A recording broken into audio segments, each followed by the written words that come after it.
Okay, testing, testing. Everybody can hear me at the back? Awesome, thank you so much. Really happy to be here. Thanks to obviously the organizers, Duct Tape, they do such a great job. I often get to go to ETH Zurich as well, which is closer to home for me, and get to present. And when Joseph asked me to come, he specifically said that this would be a particularly good event for speaking about governance. And so I thought, okay, I have to take that opportunity, and let's get to it. So, governance. It's so ironic that I'm talking about a time for a reset, because I just got Vitalik's slides this morning from his time in Dublin, which he said basically the same thing. So thank goodness we're on the right track. So yeah, it's been painful the last few years in the governance space. You know, Dennison from Tally here also knows that as well. Welcome. We've hit some roadblocks. We often hear, "I don't want governance." Which is a very strange thing to say, because if you're an organization who's making decisions, well, you have to have governance unless you're immutable. And so it's scary when organizations don't want governance, quote unquote, because the best organizations in the world have the best governance. Go listen to any podcast, with Lex Fridman, for example, when he's speaking to some of the top CEOs in the world. He was just recently speaking to the founders of A16Z, and lo and behold, 2 out of the 3 hours of the podcast was literally just about governance. And so it's super important. The other thing we sometimes hear is, I don't want to give away control from founders. I want control. And this has ended up basically meaning that 99% of projects just run off of a multisig. And we see on Twitter these sort of arguments, people lamenting about this, but there's a reason for that. It means we haven't done a good enough job of ensuring people have other governance methodologies by which to run their organizations. So let's talk about a few ways that we can fix this. And obviously, governance is it's a huge subject matter. I mean, thousands of years of human coordination has led to the governance systems that we have today. And so there is no one-size-fits-all. There's no one silver bullet to fix these things. We just need to chip away at it. And we have a new primitive, which is a blockchain. And so we can do some wonderful things with that. So while the crypto industry is shying away from on-chain governance, which we're seeing more and more, regulators themselves are beginning to see it as a tool to protect token holders programmatically. And this is interesting that now we're starting to see individuals in our industry start to cry out for more regulation in order to support this. Not something I would have expected a few years ago. And you can actually see that as well when we look at a lot of tokenized organizations. I know there's a lot going on here on the graph. You can see Bitcoin dominance is growing the last year. You can see that the market cap of altcoins is going down. And that is actually not the best chart, because there are so many projects launching so many tokens that this market cap has been somewhat elevated. But the reality is if you go click on nearly any project on CoinGecko or CoinMarketCap, that right-hand side is what you're going to see. Probably an average of 90 to 99% down from all-time high. Go click on any project, seriously. So it's very clear that token holders and owners are also starting to see valueless tokens. And if they don't have voice, what they usually then do is they end up exiting. And there's a really great book on this that you should read, and it really talks about how if you don't give voice, you get exit. So let's be honest, we haven't protected token holders very well in our industry. That's why regulators are coming in, and we've made little headway into creating more effective organizations on the blockchain. So there's 2 things I want to talk a bit about today. One of them is decentralized decision-making versus control. And one is about incentive alignment. So I recently wrote a little piece, as one does in our Twitter world, on decentralized ownership versus decision-making. And I think this is a really important thing for organizations to comprehend and understand when they're designing their governance. So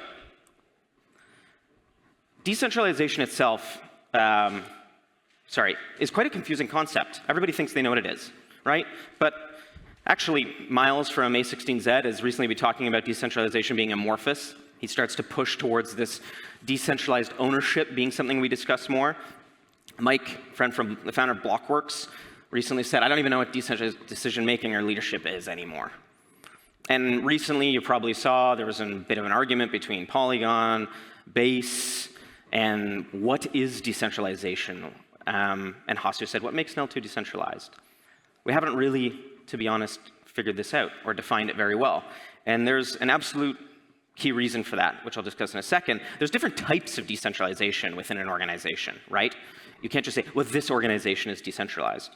There's decentralized leadership, which can help with growth or depth within your organization. There's decentralized decision-making. This can help with discovery, for example. And there's decentralized ownership or control, which can be, safety, security, resiliency. And this last one is particularly what the blockchain enables really, really well. It's not to say that the others aren't important. They are very important. But it's up to each individual organization to decide how decentralized they want to be on that social layer, their leadership and their decision-making. And it's actually very hard to understand what that is, right? So decentralized leadership or decision-making lives on a spectrum. That's why it's challenging to define. How many people are involved? How different are their objectives? How independent are their views? How varied are their experiences? The thing about these is that all of those things are quite subjective. And depending on where you stand, the same structure might feel centralized or decentralized. It's like beauty. It lies in the eye of the beholder. So if you have somebody internally who hires 5 people to help make decisions, they go, wow, we're quite decentralized now. We have 6 people making decisions in this organization.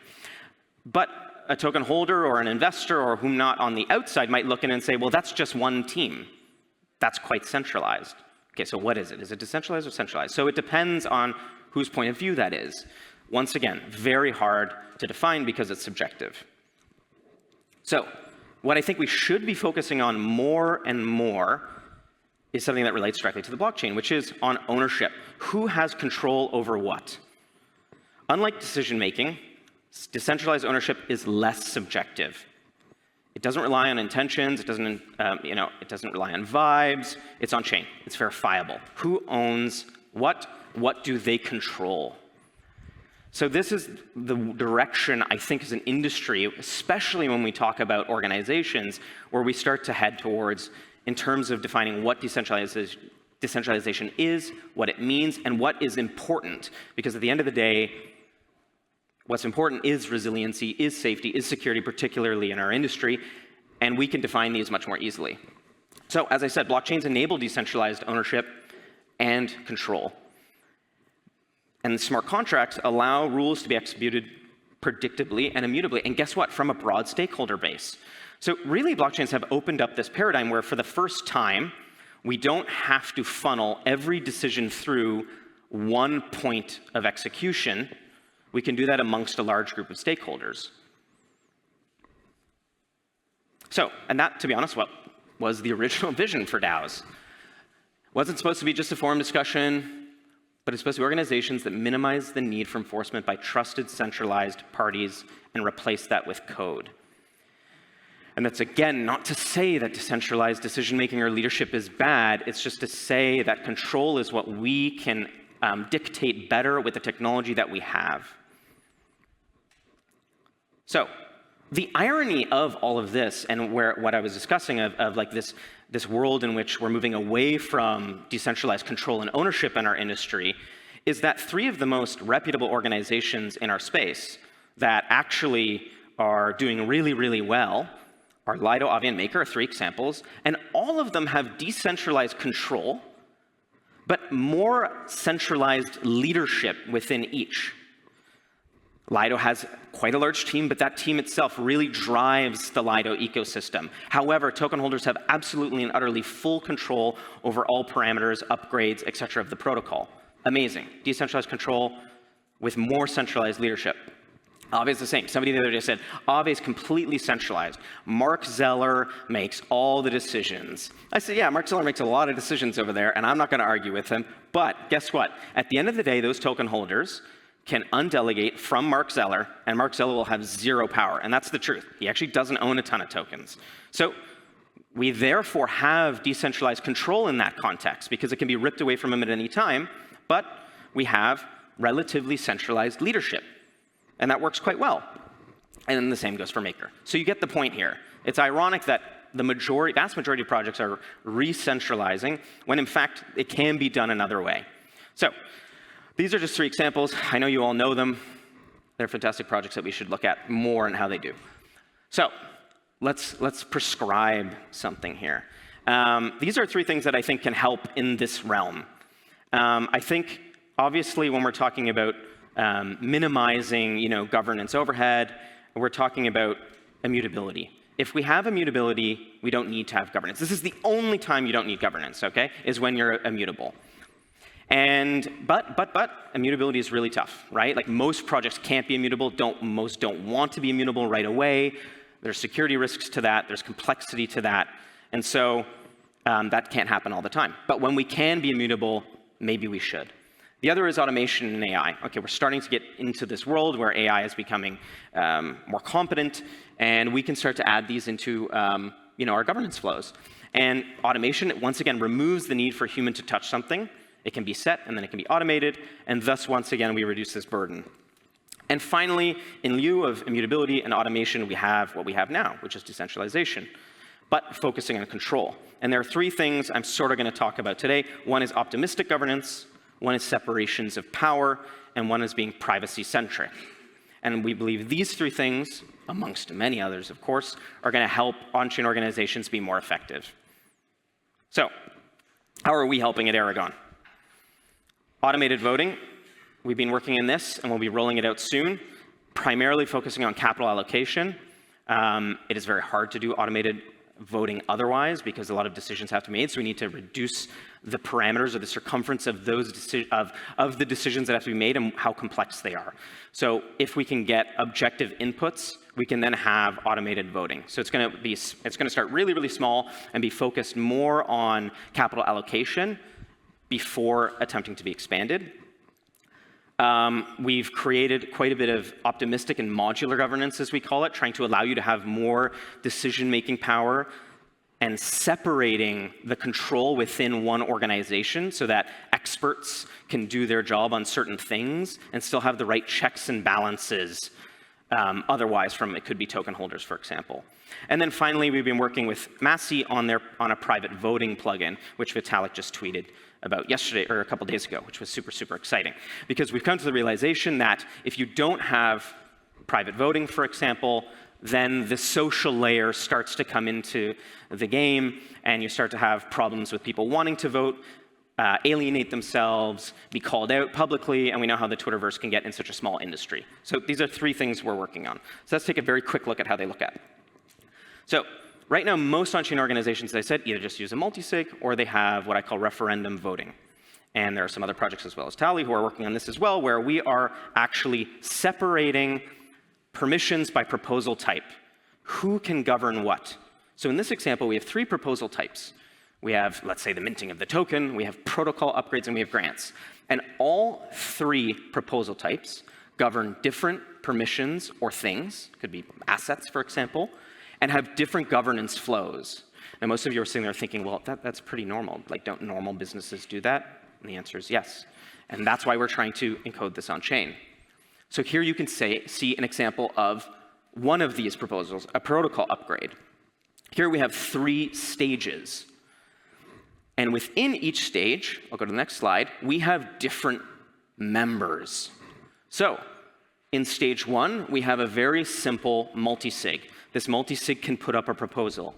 And with our stage proposal processor, once that passes, it now goes to the next stage. And this next stage can have a completely different governing body. And in this case, it's token holders. They are able to veto what the multisig put on chain. And then finally, we can just simply click a button. We can add a time lock so people can exit if they disagree. So now we have 3 different stages, right? We have different governing bodies within each, and they can govern different things. So this is really, really exciting. And let's skip ahead. So the first example of who is using this as a rollup, I believe, and it's actually now on mainnet, is the Tycho DAO. So the Tycho DAO, for example, have opted to use optimistic governance. This is to move more quickly while keeping security a little more centralized at first. So only their multi-sig Security Council can put up a proposal, and token holders have hard power to veto. If they don't, it optimistically passes. This means token holders don't need to vote on everything. They only need to vote on what concerns them, which is ensuring the safety of the protocol itself. So very excited about that launch. I believe it's the first time a rollup is using on-chain optimistic governance, and very, very excited about that. So that was the first sort of conversation here. We really need to work on getting more granular on how we offer our on-chain governance tooling. And now we're moving on to incentive alignment, which is really important. And there's a couple other projects also working on this as well, because it's very clear that incentives are not aligned in our industry. It's unbelievable. I mean, from the day an organization is born, often they already are offering tokens and they're offering equity, and the incentive alignment begins to fall apart from day one. So there's a clear dissonance between founders or projects, users, the mission, and even token holders. An example. With token value accrual, we are trying to create value to the token to send, obviously, some of the emissions, incentives, rewards to them. But this immediately means that resources are going to token holders versus necessarily going back into growth for the mission, right? So we have a little bit of dichotomy there. Founders and early investors are often don't have the right or the same incentives as new token holders buying tokens. They're often used as exit liquidity. And users are caught in the middle of all of this. Users are trying to use a product, trying to build their own products, and realizing that these projects that they're building on top of are not incentive aligned, probably not going to last that long, and thus they're caught without the right tools. So we have a lot of friction within, particularly with on-chain organizations, and one of the reasons also is that we have a complete mismatch without regulations and without on-chain control. Who is protecting those token holders, for example? Who is protecting the mission, for example? Who is protecting founders, for example? So it becomes this sort of like PvP game, you could almost say, between each stakeholder within an organization. In the normal world, there are regulations to try and temper this.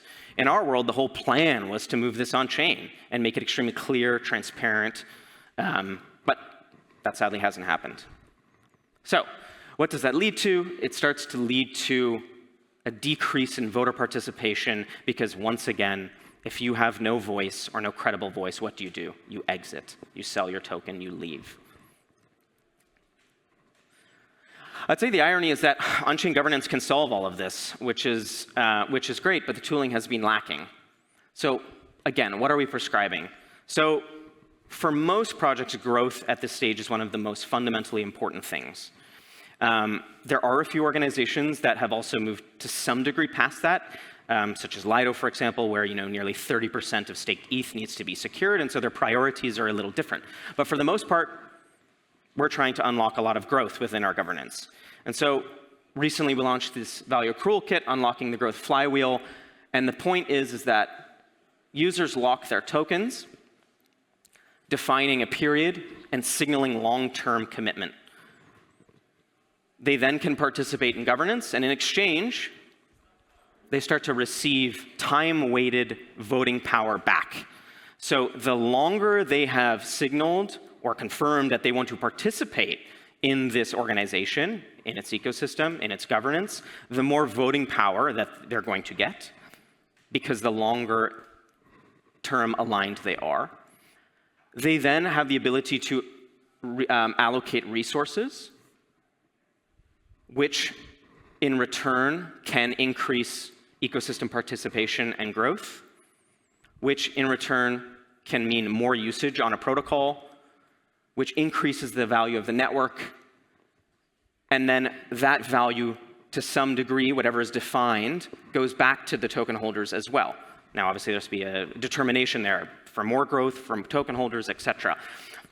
This is the growth flywheel that we've been working on a few projects with, which I'll describe in a minute, and so far, it's looking really, really great, because the focus is on long-term incentive alignment, making tokens actually valuable. If you don't have control with your token, what do you have? Well, at least here, you have both control and you start to have value. And both of those things are great, and why people would hold on to the token rather than just exiting. So As I mentioned, we get incentive alignment, value accrual, and stronger governance infrastructure because of it. And so here's sort of a comparison on what you're looking at. So we get more voting power, and it's based on amount plus duration. So this is anti-Sybil, anti-whale. Basically, you are actually given, your voting power is equivalent to the weight of your token holding. And so you get to distribute the amount of funds of the value that you hold. So you aren't being blocked by whales on a one proposal, and you're also not subjected to the whims of the social layer of people complaining on Twitter or complaining in forums. Like, you get to direct the incentives of how many tokens you hold. Very simple. You're not blocked by whales. You're not blocked by those who may not have any tokens at all. We get better governance risk or decreased governance risk. We get more incentive design, more value accrual, and obviously we'd like to keep things modular because, let's be honest, we haven't really in our industry defined everything to be set completely in stone. It's pretty rare. And so we want to be able to always ensure that we can upgrade, change, move over time. This is a mistake we made well in the past, and we don't want to make that mistake again in the future. So here's just one use case example. We had some great numbers. I wish I could pull some of the other projects as well, maybe next speech. But after 6 weeks with Mode, 43% of circulating supply had locked or staked. 7,600 unique voters had participated, and 31,000 votes were cast. Pretty exceptional numbers in the governance space. And that's because they actually really cared about where they were sending the money, they benefited from it, and they were locked in for the long term. So they were actually incentivized to participate, and they actually had value that they were holding. So we have some other great projects that are using it as well. We have Puffer, Bedrock, Cello, just partnered with them. They're doing a pilot on this as well, and sadly I can't name a few, but we have a few more big roll-ups that will be using the VE gauge methodology as well, which we're super excited about. So lockers, they give participants skin in the game. Gauges let them decide where that skin goes. And the outcome, real investment for long-term value generation. But look, at the end of the day, governance is simply the process by which we make, and now because we have a blockchain, execute on these decisions. And at the end of the day, we need to assess what are our goals and how do we want to reach them, and then we have to make a governance system that helps us reach that. And not one governance system is going to work for everybody. So the only advice I can honestly give is be thoughtful, speak to experts, try and learn, keep things modular, flexible, and try and keep long-term incentive alignment in play. That's it. Thank you so much, everybody. I really appreciate it. You can follow me on Twitter. You can shoot me a DM. Happy to chat after, grab lunch, whatever you want. I know that was a rapid fire, but had a lot of ideas. Wonderful. Thank you. Wonderful presentation, Anthony. We have about 5 minutes for a quick Q&A. If anyone has any questions, feel free. Ooh, Dennison, go ahead. Yeah, so I got a chance to see Vitalik's. Hey, hi, Dennison from Tally. I got a chance also to see Vitalik's slide just the other day from ETH Dublin, and it was pretty interesting. One of the things that sort of stood out for me, I think some of the lessons that we have taken away at Tally is that many things actually end up being handled by market dynamics, which is a little bit disappointing, right? Like, people vote with their feet. If they don't like something, they leave, and we see that a lot. And Vitalik was talking about, how we can use more automation, how we have more decentralization, et cetera, et cetera. One of the questions I've posed to him, and I'd like to pose to you, is what do we actually need the DAOs for that actually free market dynamics can't handle on their own? Yeah, it's a great question.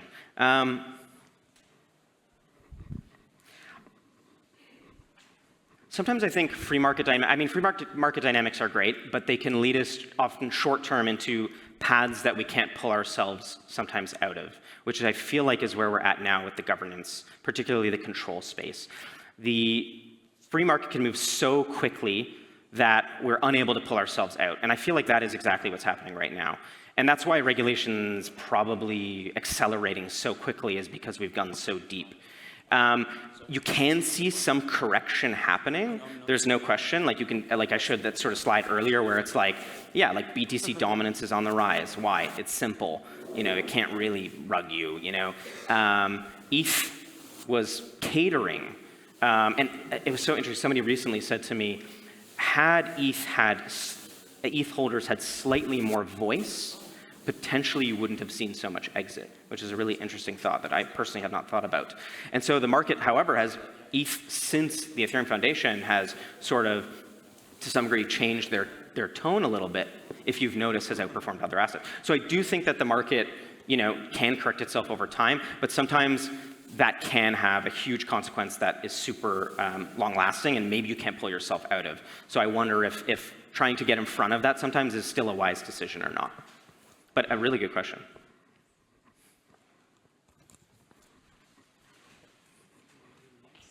Thank you for a great talk. I spent the last four years in different governance forums and closely involved with governance, so it's great that you're talking about, incentive alignment and how it can be done. I think that many different ecosystems, on-chain ecosystems and protocols and DAOs were initially interested in governance because of regulations and the premise of sufficient decentralization. And so there was this whole decentralization theatrics, which they were doing in order to essentially insulate and protect themselves. Yeah. And I do think that that's one of the biggest downsides now, but I do believe that the very same regulations will be the reason that governance comes back, because I think now there seems to be sort of consensus around it is a reasonable way to go about it, to have a sufficient threshold for sufficient decentralization, and governance is one of the means and ways to do it.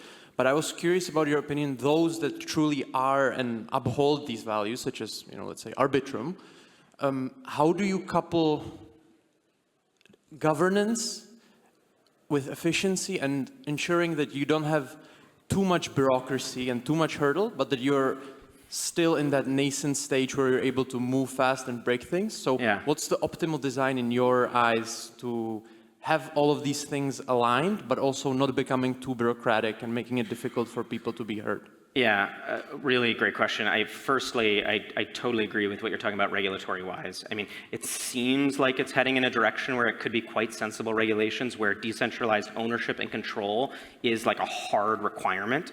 And because it's, because it's objective, that it could be defined more easily as a requirement. It's really sad that we have to potentially rely on regulations to kick our industry in the butt to get back into protecting token holders. This is another topic, I guess, to discuss.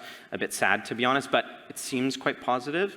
So to your question, though, yes. So I wish I could go back in my slides, but I particularly wanted to focus on what we call governance modularity. I know that's just a strange term, but in short, it's through two things: to try and be, to be effective, to move quickly, but still have the right checks and balances in place.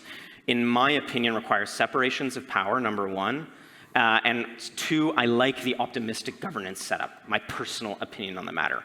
I think most token holders don't want to vote on everything and anything. I think most token holders want to put great people in, positions of leadership or power to run fast and hard. And then those, but with the right checks and balances. And that's where optimistic governance can do that. You have, a team is given funding, they can make these decisions, it goes on chain. It will automatically pass to move X amount of funds or to upgrade the code. But guess what? Those token holders can veto that, that upgrade or that money being moved if they find it to be malicious or something like that. I think that can balance it quite well. I think separations of power is something that's completely doesn't exist in our industry right now, which I think is super important. And this basically means that you don't have one governing body over one entire organization, meaning all token holders vote on all decisions, and then maybe you have add a multisig that can say yes or no, or vice versa. What you have is okay, for protocol upgrades, this is the design, this is the flow. It's going to only have a security council, and guess what? That security council is technically savvy or focused, right? That's what they do. And then your next proposal type is about, let's say, capital allocation. All right, guess what? That should be a different team than the one that's doing protocol upgrades. Tell me how many people in our industry are an expert at, writing code, putting an upgrade to a protocol, and then also as an expert at capital allocation. Absolute nonsense, right? And so maybe there's a bit of overlap to ensure that, they work well together. But at the end of the day, that would be a different team It would have a different governance methodology. Maybe there is no veto. Maybe there's two multi-sigs. One has to put forward a proposal and one has to accept it to execute it, right? So we now have the ability to do this no code out of the box, plug and play, and not have everybody do one style of governance on every decision. So that's how I think we can manage to do both at the same time. Awesome, thanks. No worries. Thank you for a great question. Thank you so much for the wonderful topic. And that's about it. Great. Thank you, everybody. I really appreciate it.